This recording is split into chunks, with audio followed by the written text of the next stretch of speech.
In this video, you'll learn how to change the language in Perplexity AI. By following these steps, you will be able to customize the interface to better suit your language preferences. Begin by opening the Perplexity AI application on your device.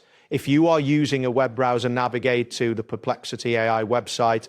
Ensure that the application is fully loaded before proceeding to the next step. Next, locate the profile icon, which is situated in the bottom left corner of the screen. This icon typically resembles a user silhouette. Click on this icon to access your profile settings. After that, you will see a menu appear with various options. Select Preferences from this menu. This action will direct you to the settings page, where you can adjust your preferences. Once you are on the preferences page, look for the language option. This should be clearly labeled and easy to find among the other settings available. Now, choose your preferred language from the drop-down menu associated with the language option.